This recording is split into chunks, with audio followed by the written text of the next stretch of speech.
Who's that back there?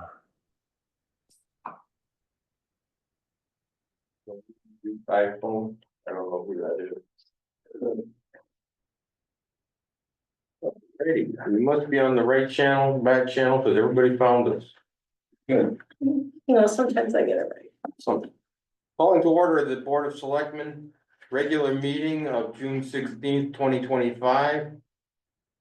In person and on Zoom, the time is 6:30 exactly. Please join me in the pledge of allegiance.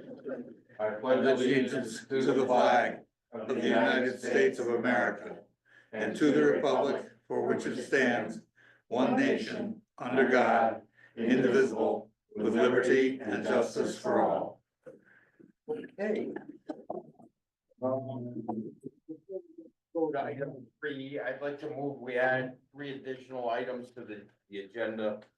An item between 5 and 6, let's call it 5A, Selectmen's Report. Under new business, add an A, cleaning contract, and B, HB 5002. Do I have a second? I'll second. Any discussion? Hearing none, all those in favor? Aye. Good, moving on to approval of minutes. Do I hear a motion to approve the minutes of the regular meeting of June 2nd? These were, emailed to us for a while ago. And I apologize, I need to abstain, so. All right, Yeah, I read them and, I make a motion to approve the minutes of June 2nd, 2025. I'll second that. Any further discussion? Hearing none, all those in favor? Aye. Abstain, There we go. sorry. That's fine. Okay. We're here, made it up to present to speak. Public participation is encouraged. Speakers are limited by appropriateness, staying on topic and maintaining decorum. Time may be limited to maintain progress. Please request to reserve time during the meeting if you wish to speak to a specific agenda item. Let's start in the room. John? John Blessington, 29 Mason Road. We kind of missed it at the last meeting and I thought that we should give a shout out to Melissa McKinnon because she ran Wellington Day this year and it was probably the best one we've had in several years. I think having it behind the center school was a very good move. It seemed to be more intimate. And my only suggestion in the future would be, once upon a time, we used to have it on Memorial Day itself, after the Memorial Day parade, rather than splitting up the weekend. But anyway, thank you, Melissa. You did a fine job. Let me add to that. I also wish to thank Melissa for the fine job that she did. Melissa here? She's online. Hi, Thank Melissa. you, guys. Thank you. iPhone. iPhone? With a hand raised? Yes, Peter Latenchich, 97 Trask Road. Go ahead, Pete. Oh, thank you very much. I wanted to encourage the Board of Selectmen, after tomorrow's referendum, to consider carefully implementing the proposed phase-in of our evaluation.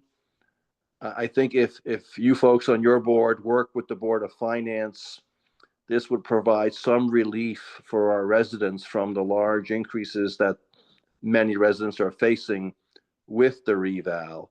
I know it's some additional work on our part as the town government, but I'd like to think that this is a way where the town can help the town's people. I thank you very much. Thank you, Pete. Anybody else?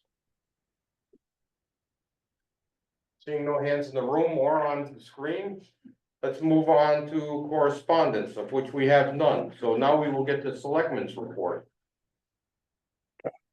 Just a few brief items. So manage that. Go, what? I'm sorry. I muted him. It was. Okay. So the first thing I have is that Grace has formally resigned as the Assistant Revenue Collector in the town of Wellington, effective immediately. We wish her well on her future here as she moves along. We will be looking for a new part-time assistant revenue collector. However, I've made the command decision to put off filling that position until after we have a budget to make sure we have a position to fill. Wasn't a very long tenure. He was here for 2 years. 2 years? Yeah. Okay. Also.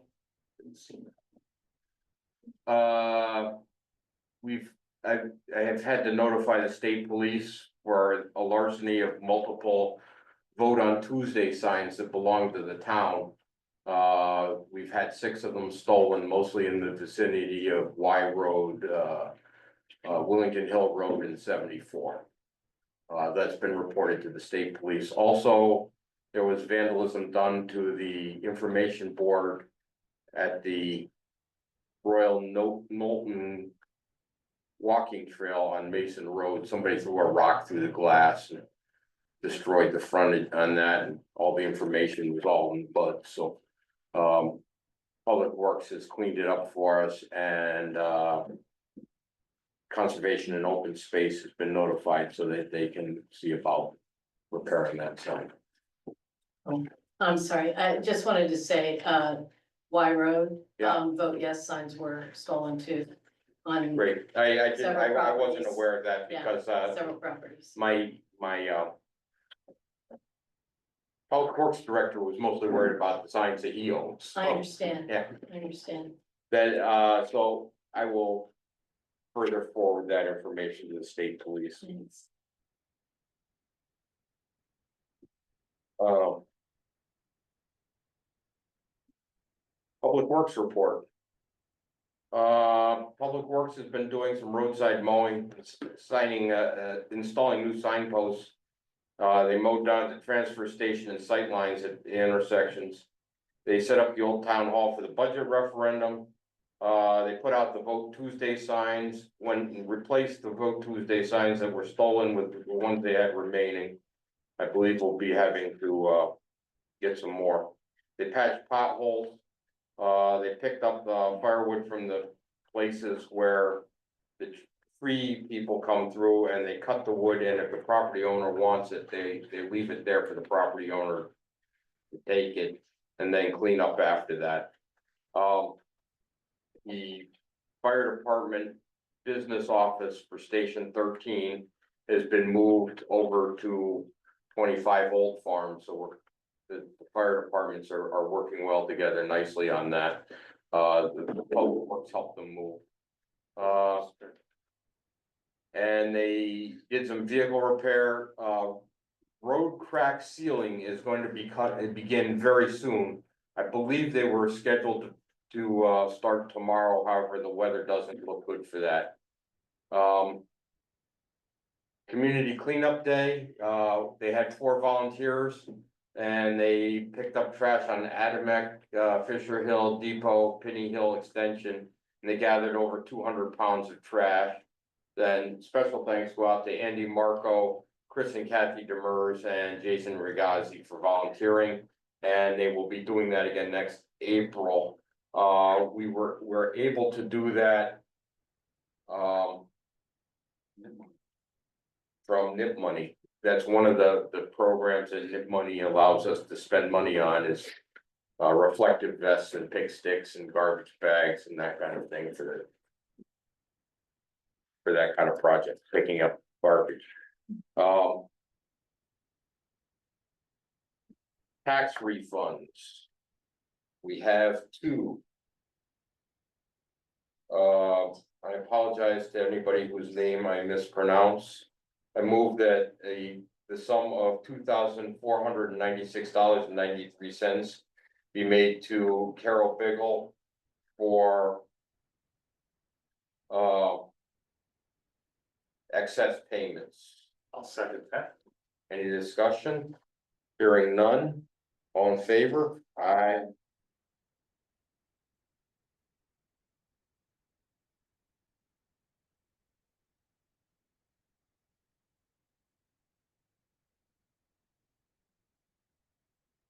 I move that we refund the amount of $7.41 to Timothy.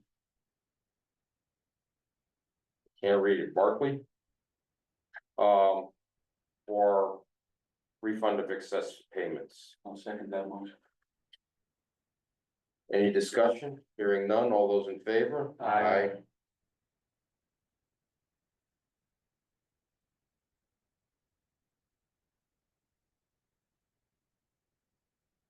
Okay, so we put these over with those two folders, if you would, so I don't get them lost. Oh, here we go. Referendum is tomorrow. First, unlock your phone. If you have your lock screen settings, next time I can help with this. Yeah, when no. your screen is locked. I don't think so. Thank you. What the hell was that? You said the two letters, Referendum? no, okay. Oh, That's Didn't know what the makes, phone that's did what that. makes that's what makes your nosy phone up. It's Timothy Bailey, by the way. anyways, the referendum's tomorrow. I encourage everyone to vote. Dog licenses are due this month. Let's make sure we get dog licenses done. It helps both the town and your dog to be recovered. We are going to be going out to bid for a new cleaning contract. I believe these come up every 2 years. Mhm. And, so we are advertising for bids. If you guys wanna see what the bid I thought we. thing was like. We may have looked at it last week, I'm not Oh. sure, it That's fine. hasn't changed significantly. Alright, since sounded then. familiar, that's all. Yes. Which brings us to House Bill 5002. An act concerning housing and the needs of homeless persons. This is a bill that's passed both the House and the Senate and is currently sitting on the governor's desk. It's got any number of parts to it. What, 60-something pages long? 90-some pages. 90-something pages, a lot of which is administrative work, which I am sure can be absorbed by some of our larger cities without too much problem. However, to me, it looks like almost another municipal position just to manage this thing. Yeah. Yeah, it's just one thing after another. Right. The highlights are in here. It's I'll look it up. size of the parking lots. If you could, Shannon, you could get this email to Andy. It's the Capital Region Council of Government Oh. synopsis to the bill. And it breaks it down so you don't have to read all 90 pages. Okay. It's a little bit hard to follow, but, as you know, Pete said, there's a lot of regulations in here that are gonna cost us money. We're gonna have to pass ordinances, lots of them, well, it appears to me anyway, lots of them. It changes the, appeal process whereby, if there's an appeal legally, the town is responsible for, paying the attorney's fees of the person who brings the lawsuit to the town. That's typically not done, so it places an additional financial burden there. As Pete said, there's a lot of reporting requirements in here for how we do things, how many people are in which bucket, how much money they make, what the housing values are. I tried to follow through, it's very difficult. As you indicated, Pete, it's on the Lamont's desk now. I think, I'm almost sure that CROG, which is Capital Region Council of Governments, that's where I got this thing. They, sent me an email saying, here's where it is. And that's why I got this. There's also a petition online. So, in my mind, this would change the character of Wellington a little bit. Well, not a little. It has potential to change the character of Wellington. We just voted down a huge development in our town because we thought that it wouldn't serve the interests of the people of Wellington, and that it was not in our character, our rural character, and this would do the same thing.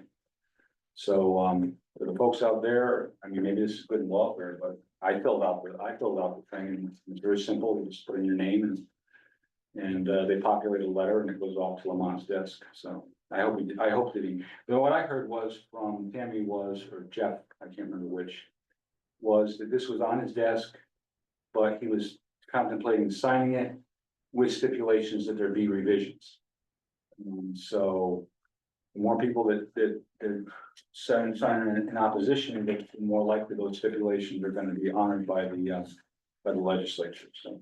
Both the Capital Region Council of Governments and COST, the Council of State, have come out against this as completely unaffordable to small towns.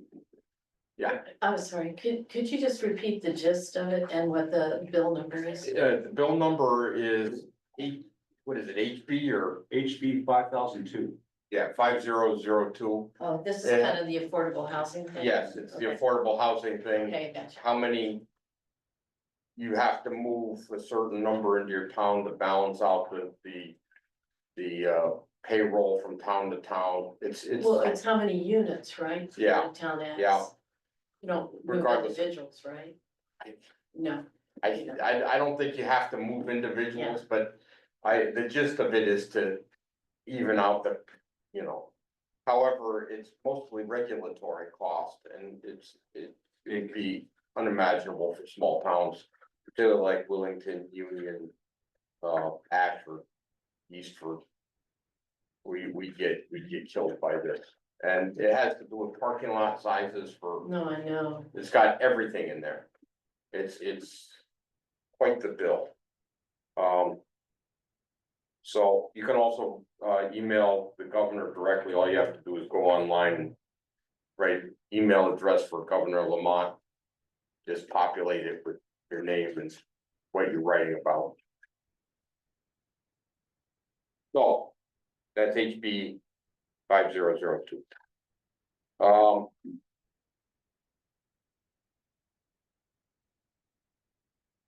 Going to old business. Tax stabilization.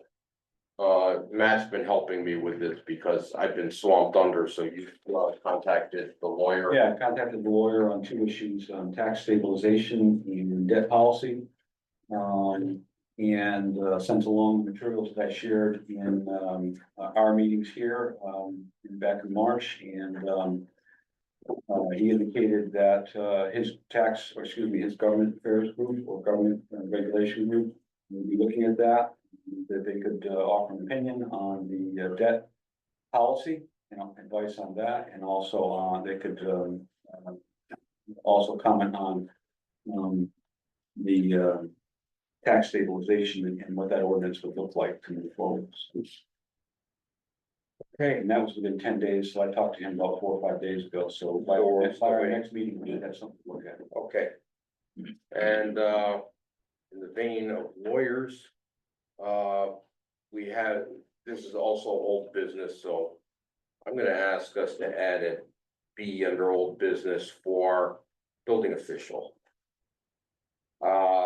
We had received 2 contracts from, oh, yeah, all those in favor of, I'll move it. Do I have a second? Yeah, I second. So Any discussion on adding it? No. All right, all those in favor? Aye. All right, so, building official, I have received, as you may or may not know, we contract our building official from Bolton. That we have a working group, I believe it's Bolton, Wellington, and Andover. I think it's Andover. The contract- Yeah. That's, and we got 2 contracts from them, one for 2 years and one for 3 years. If we go with 3 years, it increases 2.75% a year. If we go with 2 years, it increases 3% a year. They feel that the extra 0.25% is worth it to them to have the contracts go out. I had forwarded both contracts to the lawyers before I read them. After I read them, there was a large number of typographical errors and stuff written in where it wasn't supposed to be, and the math didn't add up.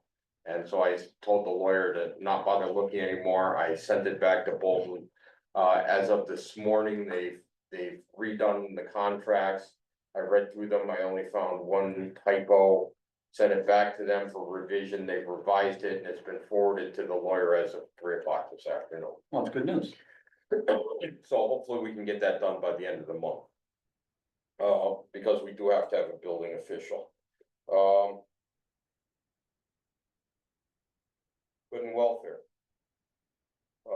Unfortunately in town, we've had a number of untimely deaths in the last couple of weeks. And I don't have those individuals' names with us, but I believe we've had 3 people die in the last week and a half. And so our hearts go out to their family and friends.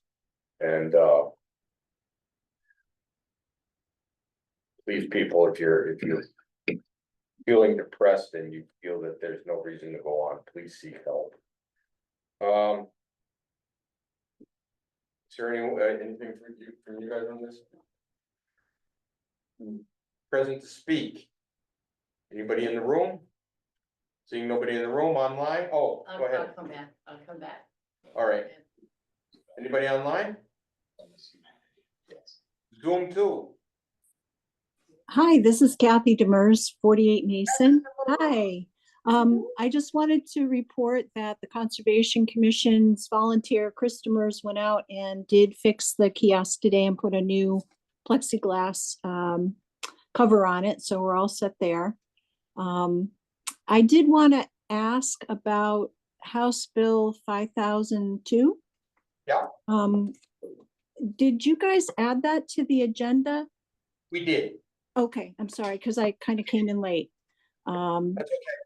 Because Well, I know that there's a lot of controversy about it, but I do encourage people to read about it because there are portions of that that may help people with housing issues, lowering costs of housing.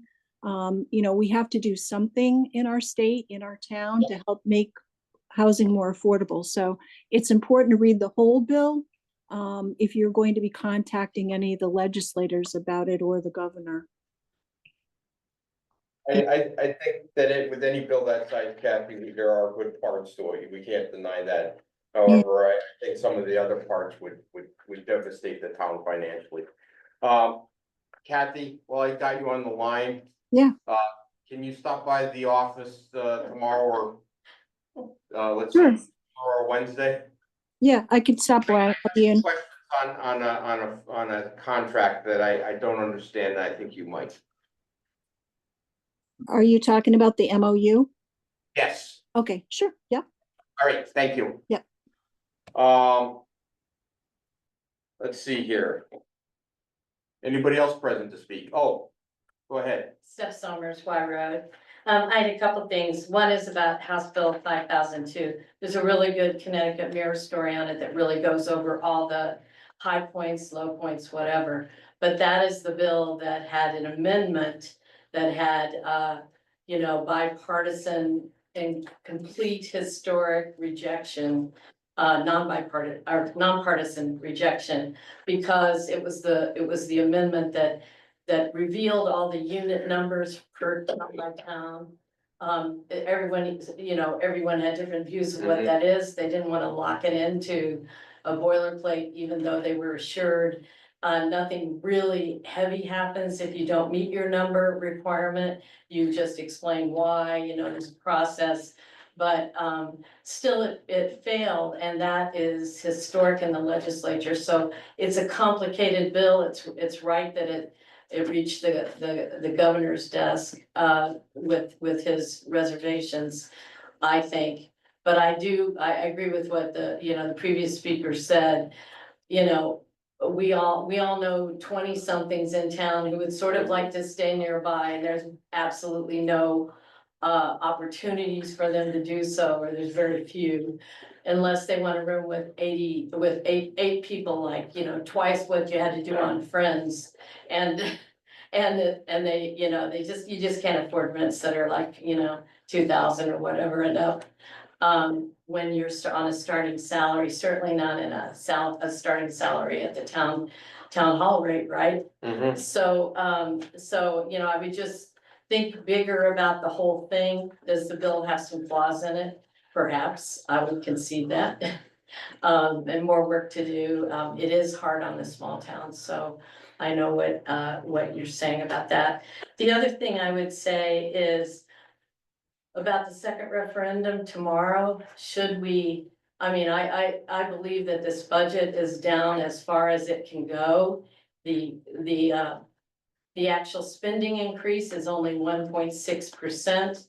The overall increase is 3.5%. That's because we had a lot of revenue shortfalls, pretty dramatic stuff, like a full abatement or a full waiver on property tax for 100% disabled vets. State mandates, several state mandates, a complete redo of the way vehicles are valued. And to that point, I'm feeling like there is, you know, I'm very much in support of it passing. I think we need to move on with business. I think we've hit particularly our capital savings for the schools and the town buildings enough, more than enough. So I would argue for everyone to get out and vote and support the budgets. But if it should fail, I think there was a void of information in this whole process. And part of it I understand because it was so different from any other year I've seen in town, and I've been here 30 years, almost. And I think the townspeople have not really had the data they need in order to compute their own situations. For instance, they did get a letter about the change in their property values on their homes, but they didn't get any clue on what their car's valuation was doing now that it's based on the MSRP versus the Blue Book. It's quite a dive, and I would venture to say pretty much everybody's gonna see a decrease unless they just bought a big souped up model. And our cars the newest car we have is a 2019. And what that savings on property tax did for us was basically wipe out all but it brought our net increase in property tax to 3.5%. And it started out at the town average, which was 47.5% increase in valuation, about 100 grand on our house, took it down from a 16% increase down to 3.5. So that's not all the vehicle. The proposed budget now with that lesser mill rate is a big part of it because it came down from, say, around $800 increase from the first budget to $560 on the second budget. So when you're in the 20s on the mill rate versus the 30s, a 1 mil reduction is a huge difference. And people don't think that. They just think, oh, it went from 26.69 to 25.70. That is a big difference. And it's worth, a 1 mil is now worth 650,000 versus last year or this year, 450. So it's grown quite a bit in value. And so the numbers really change. I would urge people to find that out, but the only way they could find that out is to bug town hall and say, what are my cars valued? What's the new valuation? And then look at their last year valuation. There's no way to look it up online.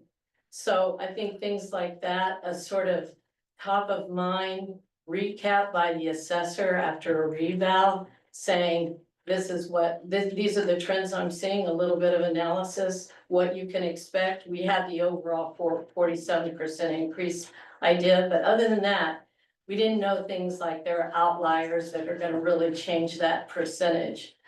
People whose houses have come off or gone back on the rolls after being off the rolls because their foundations were being repaired. So they see like, 200% increases because there's the reval and then there's that they were paying zip on tax before or severely, heavily reduced, let's say, while they were in remediation. So I just think there's so many, and all this stuff sort of unfolded at different parts in the budget season. To the extent that it was very hard to, it was like, you know, a fast pitch machine, and the pitches just kept coming at you, and, you know, you just didn't hit them all. And I feel, that's the way I feel, being on the Board of Finance, that it unfolded. So I'm just saying, I think if there is another one, we really need to get ahead of what the public is, what we arm the public with knowing, because it's very hard to get your head around. Thank you. Thank you. Anybody else? Seeing none, do I hear a motion to adjourn? Adjourn. Hold on. I second. Oh, wait a minute. Oh. You're back as, I'm back at you. Real quickly, I just want to add to what Stephanie was talking about in terms of the budget. There has been some information going around town, for example, that there's a 14% increase in taxes. And, you know, there may be some people that may have taxes that are going up that high, but there may be people that are going to pay less taxes. So if we end up going to a third referendum, I hope that we can get some accurate information from our tax assessor that comes out through the Board of Finance or the Board of Selectmen's office, not by the parties themselves, that gives people accurate information about the numbers of people that will see tax increases and the numbers of people that will see tax decreases. And also the information, as Stephanie was talking about, is how will your reduction in motor vehicle tax affect your taxes overall? These are important. This is important information for people to have before they're voting. Unfortunately, we're not in a, you know, situation where we can get that information to people before tomorrow, but if we end up going to a third referendum, I think it's critical that that's provided to the taxpayers. Thanks. thank you. Okay. Seeing no other hands, Make a motion to adjourn. I second. all in favor? Aye. Sorry, I went on to.